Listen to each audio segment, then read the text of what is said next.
Olá, meus amores, tudo bom com vocês? Espero que vocês estejam bem, as famílias de vocês estejam bem, torcendo para que isso tudo acabe logo, que a gente volte a estar junto. Eu tô com muita saudade de vocês.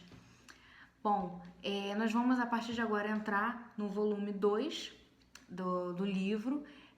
Espero que vocês estejam conseguindo aprender, que vocês estejam conseguindo realizar os estudos.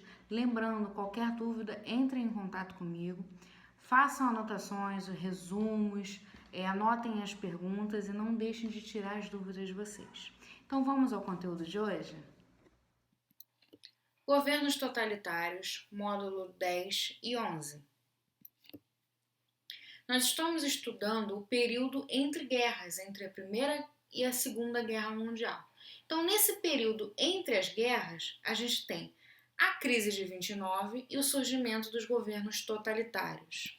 Mas o que vem a ser governos totalitários? É uma forma de governo em que o líder político ou um partido único controla todo o funcionamento do Estado, assim como as leis, as punições, impostos. Então o nome já diz, totalitários, tem o poder total. É oposto ao sistema democrático, porque não há liberdade de expressão e opinião, a imprensa é censurada e só há um único partido político. Toda oposição é proibida e eliminada com violência e repressão. Também pode ser chamado de ultranacionalista. Então existe uma diferença entre o autoritarismo e o totalitarismo.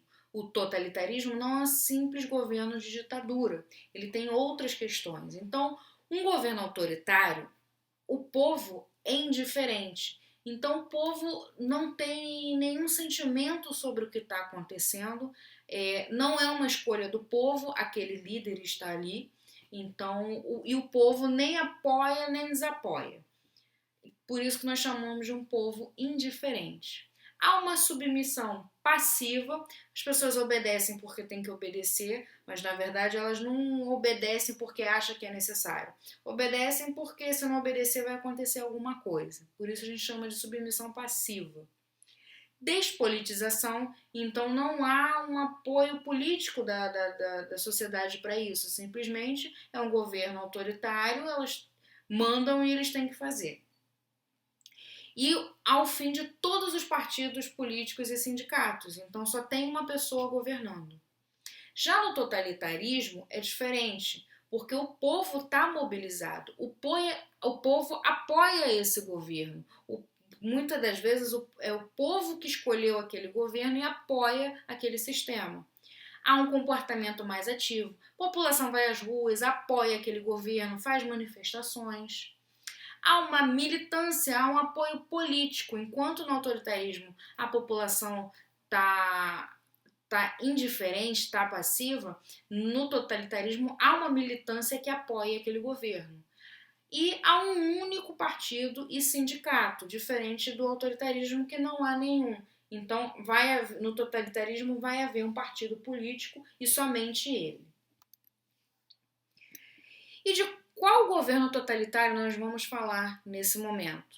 Dois, que é o fascismo e o nazismo. Nós temos a imagem aí, o símbolo do fascismo. Se vocês olharem bem, o que significa esse símbolo? A gente vê um feixe de madeira, são várias madeiras presas e no meio dessa madeira tem um machado. O que significa isso? O machado é a força, é o Estado, e essas madeiras é a população. Então, isso marca a presença de população e o Estado como uma força unida. E o que é mais conhecido, esse é o símbolo do nazismo, essa imagem aí, que é uma suástica. Mas vocês precisam ter muito cuidado com o uso dessa imagem. Por quê? Não foi o nazismo que cria a suástica. A suástica ela já existia desde a antiguidade. Diversos povos usam esse símbolo, como vocês podem ver aí ao lado.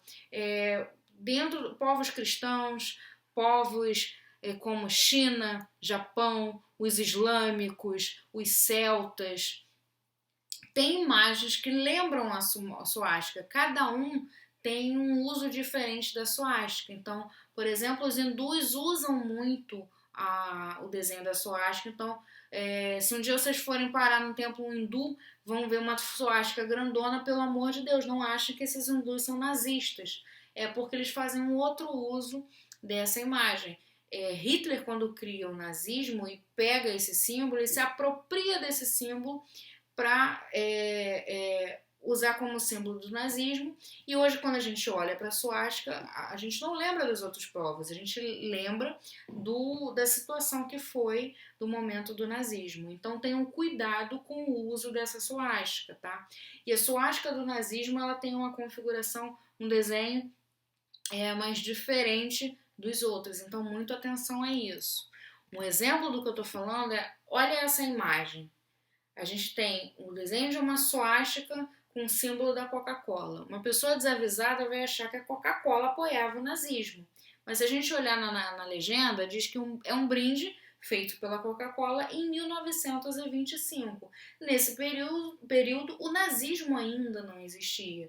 Então isso remete à simbologia de outras civilizações, de outros povos. Então, muito cuidado com o uso da suástica. Então vamos lá. O que é nazismo e o que é fascismo? Fascismo vem do termo fasces e as principais características são um nacionalismo exagerado, que vai tender à xenofobia, ou seja, é uma valorização excessiva daquela nação como a melhor, a mais poderosa, então a gente tem que valorizar o nosso hino nacional, os nossos símbolos, a bandeira, e quem não for da nossa nação tem que ser excluído. Então é um nacionalismo exagerado, tendendo para a xenofobia. Temos o militarismo, a presença de militares na rua o tempo todo, em tudo quanto é lugar vocês vão ver militares. E ver militares não significa segurança, tá, gente? Não é como se fosse um policiamento. Os militares estão ali para controle, tanto do crime, mas também para controle daqueles que não estão fazendo o que o governo quer. Então, se há alguma proibição, por exemplo, não pode circular com tal livro. Se os militares verem você com um livro que é proibido, você vai sofrer uma punição. Então, não confundam o militarismo apenas como se fosse policiamento, tá? Anticomunismo, a palavra já diz, então é uma perseguição ao comunismo, tá? Então, o comunismo, o socialismo vai ser bastante perseguido. Unipartidarismo, um único partido político. Propaganda governamental, ou seja, esse governo vai se utilizar de muita propaganda para mostrar para as pessoas o que esse governo está fazendo, tudo de lindo e maravilhoso que esse governo está fazendo. Uma educação dirigida, ou seja, desde a cartilha da criança que está aprendendo a ler, ela já vai ver propagandas do governo e vai ter coisas que vão mostrar para ela que aquele governo é melhor. Então é uma educação que é voltada para a valorização daquele governo, para que as pessoas apoiem aquele governo.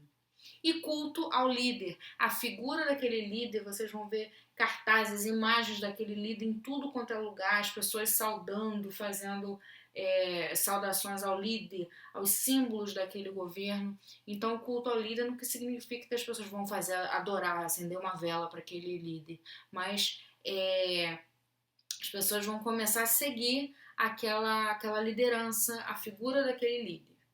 Isso são as características do fascismo. E nazismo? A palavra nazismo é a sigla do partido alemão nazi.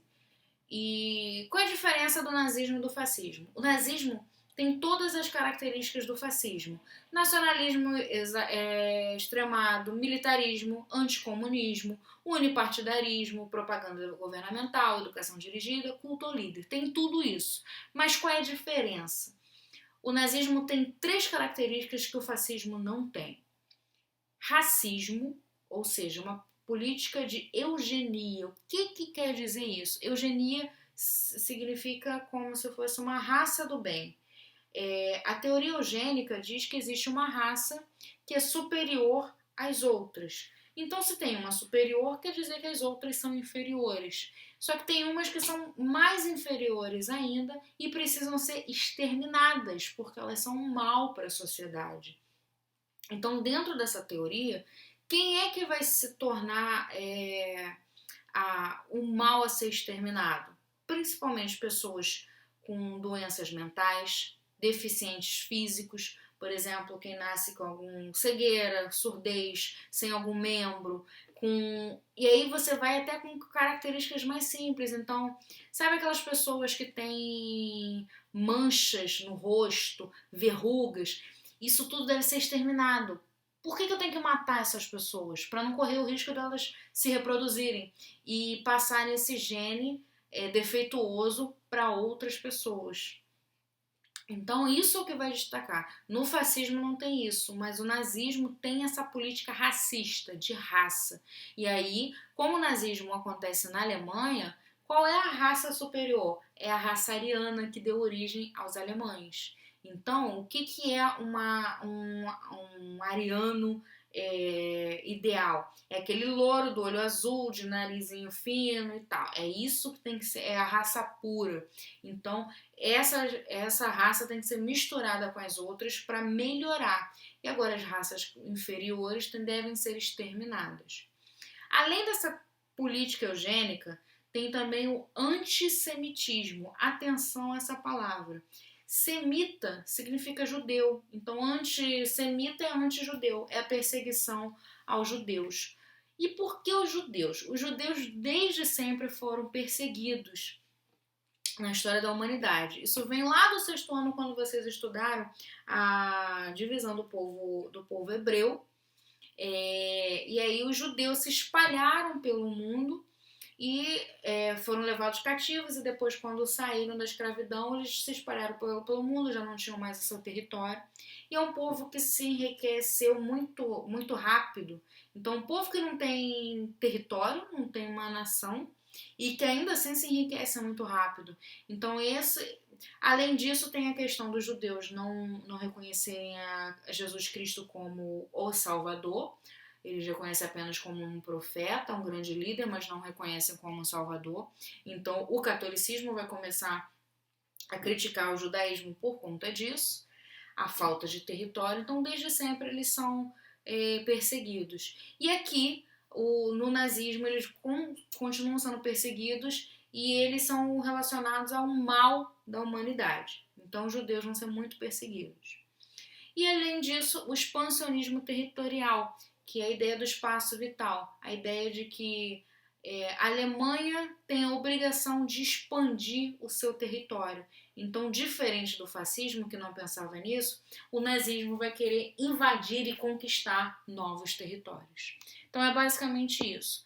O nazismo tem tudo que o fascismo tem, mas as três diferenças o racismo, perseguição aos judeus e expansionismo territorial, que vai desencadear a Segunda Guerra Mundial.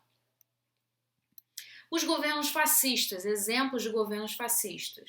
O principal é de Benito Mussolini, na Itália, que vai de 1922 a 1939. Temos em Portugal, com Antônio Salazar. Esse é o governo fascista de maior duração. Se vocês perceberem, vai de 1933 até 1974. Na Espanha, a gente tem Francisco Franco, que vai de 1936 a 1939. E a gente pode colocar, entre aspas, o caso do Brasil, com o presidente Getúlio Vargas, que vai de 37 a 45. Por que eu falo entre aspas? Porque Getúlio Vargas nunca se intitulou fascista, mas ele tinha uma amizade muito grande com Mussolini, com Hitler. Ele gostava muito das ideias fascistas, e nesse período de 37 a 45 a gente viveu uma ditadura aos moldes fascistas. Então, embora Getúlio Vargas nunca tenha se afirmado fascista, ao contrário dos outros, ele adotava uma política fascista. Então, a gente pode considerá-lo também como uma participação de um governo fascista. Agora, o governo nazista. O nazismo ele só acontece na Alemanha, ele é próprio da Alemanha, com Adolf Hitler, que vai de 1933 a 1945. Bom, Hitler nasceu em 20 de abril de 1889 na Áustria. Isso mesmo, muita gente acha que ele era alemão, mas ele não era alemão, ele era austríaco. Hitler foi um mau estudante e teve problemas com o pai. Já adulto, ele se tornou um artista frustrado e enfrentou dificuldades financeiras. Hitler adorava pintar e, em um certo momento, o ídolo dele, o artista que ele mais admirava, vai à cidade onde ele morava e ele resolve levar um quadro pintado por ele para que esse artista analisasse, né? E quando o artista analisa, ele não gosta do quadro de Hitler, ele fala para ele largar essa ideia que ele não tinha futuro, e Hitler fica muito frustrado com o que ele ouve desse cara. Ele serve o exército alemão na Primeira Guerra e acabou sendo gravemente ferido e tendo que voltar para casa. Um soldado se ferir na guerra e voltar para casa era tido como uma vergonha. Era melhor que ele morresse em guerra, voltasse morto, do que ele fosse ferido e voltasse vivo. Então acaba que é uma vergonha para Hitler ser ferido na guerra e ter que voltar no meio da guerra por causa desse ferimento. E aí, ou seja, só problema na vida desse cara. Ele se junta ao Partido dos Trabalhadores Alemães. Pelo amor de Deus, não tem nada a ver com o PT, tá bom, gente? É o Partido dos Trabalhadores da Alemanha, que é o partido que é precursor do Partido Nazista em 1919. E se torna líder desse partido em 1921. Em 1923, ele organiza um golpe de Estado em Munique para tentar tomar o poder. Só que esse golpe é fracassado e acabou resultando na prisão dele. E aí, quando ele está preso, ele dita o seu primeiro trabalho literário, sua autobiografia e manifesto político chamado Mein Kampf, que é Minha Luta, em alemão, e ficou 8, 9 meses preso, e nesse período ele escreve esse livro, e ali tem é a Bíblia nazista, tem tudo, todo o pensamento nazista dele está escrito nesse livro. Esse livro ele é proibido de ser vendido, de circular as informações. Vocês não encontram esse livro à venda, o arquivo na internet, porque assim, se uma pessoa, como a gente já conversou em algumas outras aulas, ele tinha um poder de persuasão muito grande. Então uma pessoa lendo esse livro pode facilmente comprar as ideias loucas dele. Então vou mostrar para vocês algumas propagandas do governo, para vocês verem assim, como os governos, tanto nazista como fascista, adotavam essa tática de propaganda de governo e como eram essas propagandas. Nessa imagem vocês veem aí um senhor sentado, né, com uma outra pessoa atrás, e o cartaz diz o seguinte: 60 mil marcos é o que essa pessoa que sofre de defeitos hereditários custa para a sociedade alemã durante a vida dele. Caros alemães, esse é o seu dinheiro também. Em 1939, foi criado o Action T4, um programa de eutanásia com o objetivo de exterminar pessoas com deficiências físicas, mentais, doenças incuráveis ou até idade avançada. Então essa é uma propaganda para incentivar as pessoas a apoiarem esse projeto de eutanásia. Ou seja, são deficientes, são idosos e eles gastam dinheiro para o governo, então vão acabar com essas pessoas. E aí vão fazer uma propaganda para que convencer as pessoas de que isso é bom. Essa outra imagem a gente tem, lá em cima está escrito: a juventude serve ao Führer. Führer era como se fosse o rei, como ele era chamado. Então todos com 10 anos de idade deveriam ingressar na juventude hitlerista. O posto é destinado às crianças e adolescentes para ingressarem nesse programa da juventude hitlerista para virarem soldados do exército nazista. Aqui a gente tem a imagem de uma praga de um bicho como se fosse uma larva, um verme, em cima do mundo. e essa propaganda está relacionando os judeus a parasitas. E como é que eu sei que esse parasita é um judeu? Porque lá no canto, lá em cima, no canto esquerdo, tem uma estrela de Davi. E essa estrela de Davi é o símbolo dos judeus. Então eu sei que esse bicho asqueroso aí são os judeus. Eles sugam as riquezas, são vermes que deveriam ser exterminados. Então percebam como essa propaganda incentiva a população a perseguir esses ideais que o nazismo está propondo e como é fácil você começar a odiar os judeus, como o governo quer. Essa imagem é o retrato de uma família judia na Hungria. A mãe e seus 3 filhos, todos com a estrela de Davi amarela pregada nas roupas. Então reparem na roupa dessas crianças e da mãe, elas têm uma estrela de Davi. Por quê? São judeus. Então as pessoas eram... as raças perseguidas, os grupos perseguidos eram obrigados a usar símbolos na sua roupa para serem identificados. No caso dos judeus, eram a estrela de Davi. No caso dos gays, era uma faixa colorida. Ciganos, uma faixa roxa. E os negros não precisavam de faixa nenhuma, né? Eles também eram perseguidos. Todos com estrelas de Davi amarela pregada nas roupas, conforme imposto pelos nazistas para reconhecerem facilmente quem era judeu.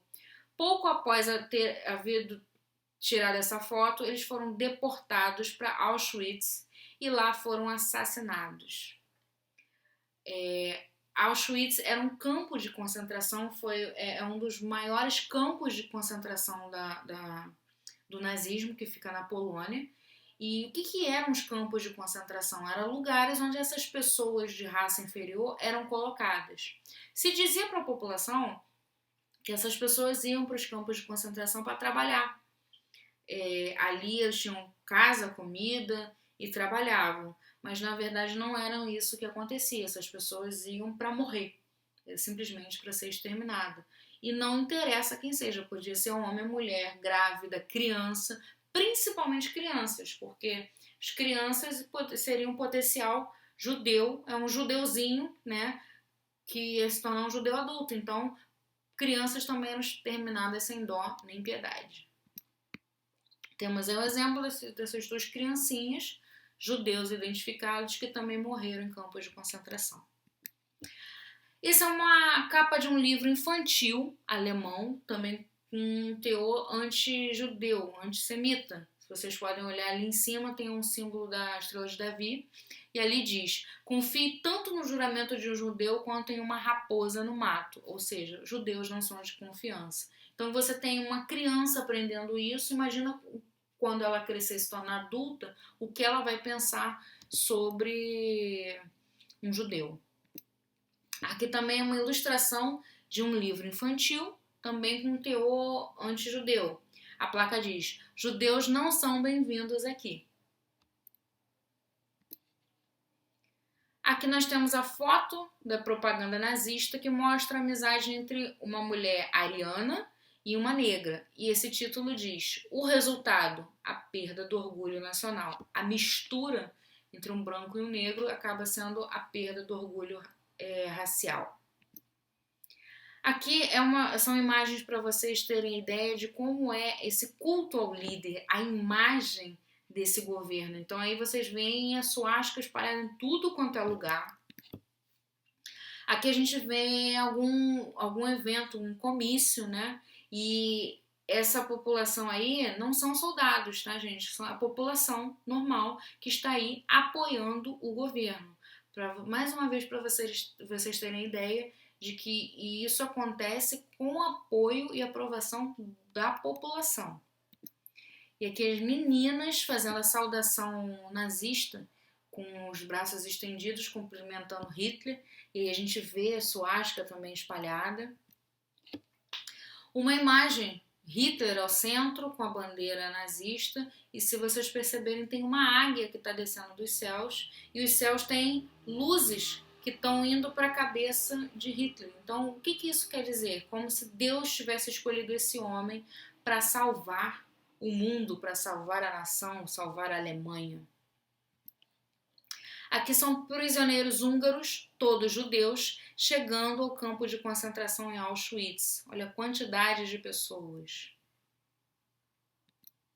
Essa aqui é uma imagem da política eugenista. Também era uma política em que se fazia muito estudo genético, que dizia que alguns atributos físicos poderiam determinar, por exemplo, uma pessoa que poderia atender ao crime, digamos, já um criminoso geralmente tem características semelhantes, como nariz grande, testa, não sei o quê.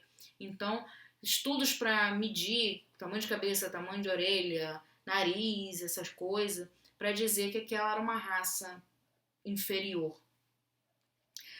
Durante o governo de Hitler, houve um intenso desenvolvimento da política genética, da medicina genética, né? Principalmente por conta dessa política racista, para determinar genes de uma raça superior ou inferior.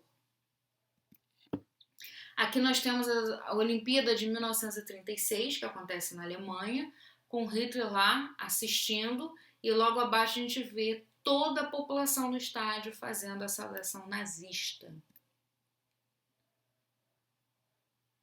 A gente tem aí a imagem de um atleta chamado Jesse Owens, negro, né? Então, em um período, Olimpíadas de 1936, no auge do governo nazista, em que um dos grupos perseguidos e tidos como inferiores eram os negros.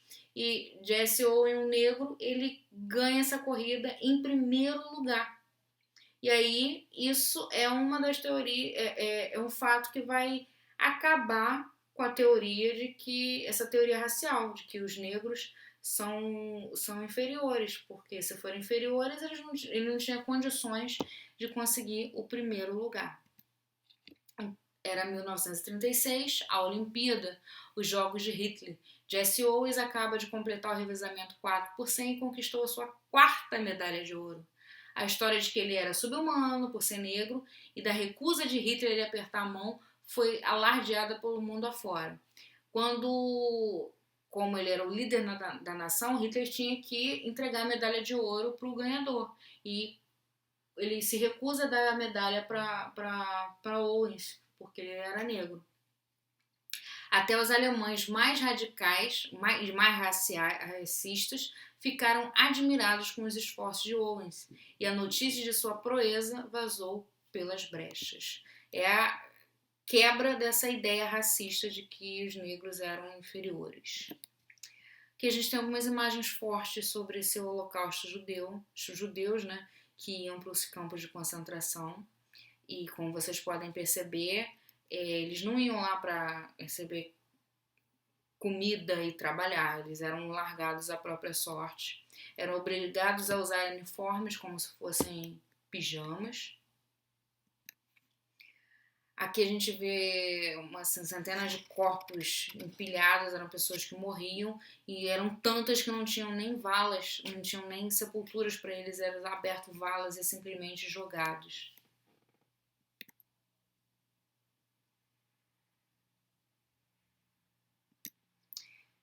Essa é a foto da frente do Auschwitz, e tinha uma frase em inglês que diz o trabalho, uma frase em alemão que dizia que o trabalho liberta. Mas na verdade ali não havia trabalho nenhum, as pessoas estavam ali largadas à própria sorte. Para finalizar, vocês vão fazer os exercícios da página 18 e 19, conceituais do 1 ao 5, contextualizados 6 ao 10, aprofundamento apenas o 11. Depois página 29 e 30, conceituais do 1 ao 5, contextualizados 6, 8 e 10, aprofundamento não. Bom, espero que vocês tenham conseguido compreender a matéria. Façam os exercícios do livro indicado no vídeo, os exercícios extras que eu vou passar. Acompanhem as aulas, acompanhem as correções e qualquer dúvida, só entrar em contato comigo. Fiquem com Deus e se cuidem. Beijo!